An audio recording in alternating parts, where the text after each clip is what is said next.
A very warm welcome to the Daily Dispatch powered by HSBC. Joining me for this very special interview is Jaipal Singal from ID Fresh Foods. Thank you very much, Jaipal, for joining us today on the Daily Dispatch. I want to begin by asking you about the 507 crore rupees fundraise that you recently completed. What does this mean for the company? Because this comes at a time when there's a lot of cash in the market. We're seeing a lot of fundraisers also happening. Thank you. Thanks, Priya. Yes, I mean, this is a special milestone for us. This is the largest ever fundraise ID has done. We have been very prudent with our fundraisers. As you know, we really don't need money for our day-to-day business operations. We invest money only on either capex or marketing. Otherwise, our business operations are profitable. And not only for us, it is largest. I think in the food startup space, this will be probably one of the largest fundraisers, if not the largest, maybe at least number 2 or number 3 deal in the food startup space. These funds will predominantly for us, be deployed in expansion in newer geographies. For example, we are planning for a new factory in Hyderabad. We have one. We are almost running out of capacity there. We are running all the 3 shifts. Even then, we are finding it short on capacity. We are forced to ship some goods from Bangalore to Hyderabad. So we are already in the hunt for a new space there. Another factory in Delhi is already under construction, which should get over in the next 3-4 months. By Q1 of the coming financial year, Delhi factory should be up and running. As you are aware, we have also started our shipments in US through a distributor. But when we ship products from here, only those products which can be frozen and shipped are being shipped.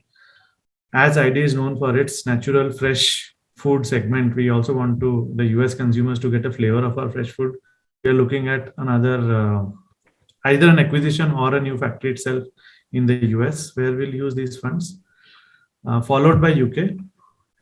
And followed by Southeast Asia, but in terms of priority, first year probably will be US, the year 2 will be UK, and Southeast Asia will probably be year 3. India, these 2 new factories will come this year itself. Another region which we are focusing a lot on is the GCC. For a GCC, we started 6-7 years ago, and GCC has become a very large portion of our business. We are present in 3 countries now, and in 2 new countries, we have already gotten the registration of the company done. But we have to start operations. So that is where part of these funds will also get deployed in launching the operations as well as setting manufacturing setups in those two countries. Right, interesting plans out there. I want to talk a little bit about what the product roadmap is for 2022. If you could tell us what categories are you looking at further diversifying into, and what's the kind of lineup that you have planned? Sure. See, as you know, we started as batter, and for a large period of time, we were known as a batter company. We started diversifying with parathas, then we started diversifying into paneer. After paneer, we did curd, we did coffee. We now are into the loaf bread.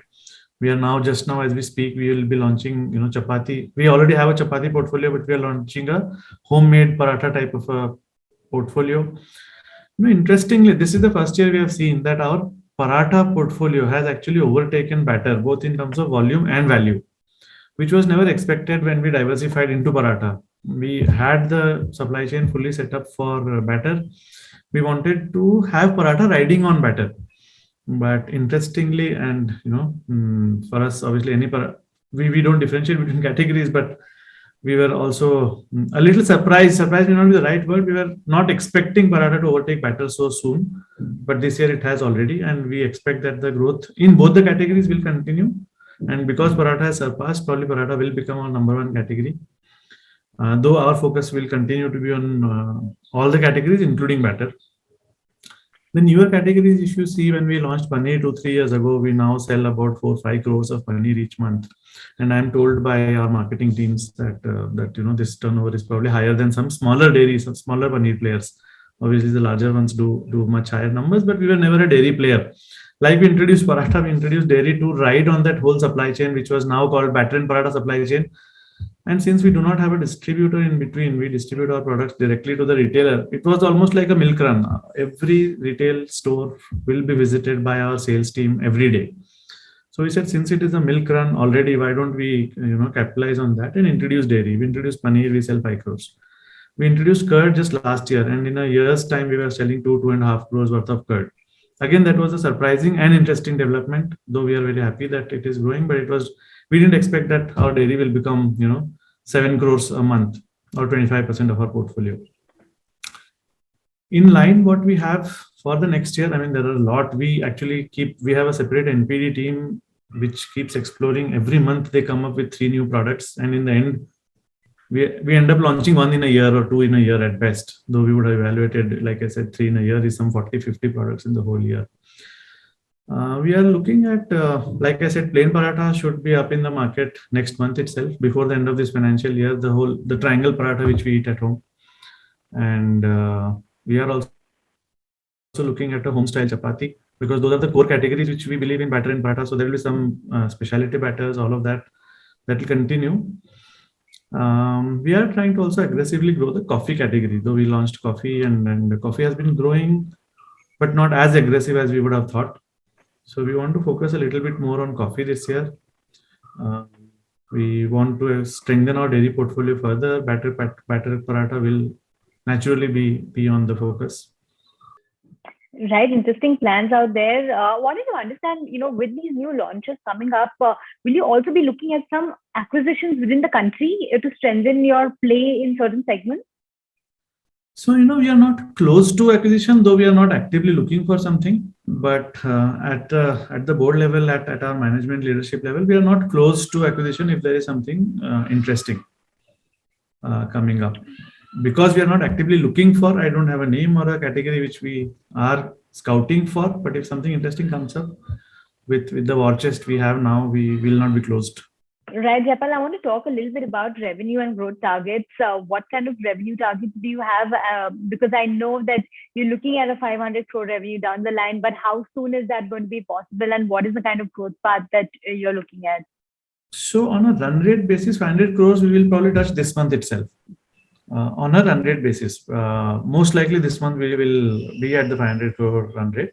And we are, if this year, if you see, we grew almost 40% compared to last year. And the next year plan is also to grow 40, if not 50. With this year growth of 40, we are confident. The sales team also is confident that they should be able to deliver 40 or 50% next year. So with that, we will, at an annualized run rate also, at an annualized revenue also, we will definitely cross 500 in the first half of next year itself. Right.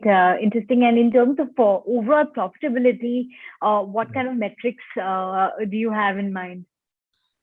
See, now, for example, the core categories which we have, batter and paratha, we are the market. So because there is nobody else, we decide the market. We are able to command a decent premium. I would not say a great premium, but a decent premium, because we also want to keep our products affordable. We have very strong gross margins on those two categories, and those two categories still are 75% of our total business, and which is how it is going to remain. So from a profitability perspective, like I said, on an operational business, we already are at single-digit EBITDA profitable numbers, which we would like to continue to strengthen. When we invest in new markets, obviously those markets take some time to develop, and therefore those markets probably lose money for some time, a couple of years, and then they pick up. We started with South alone. We were earlier, if I go back a couple of years, we were only in Bangalore. We entered other southern states.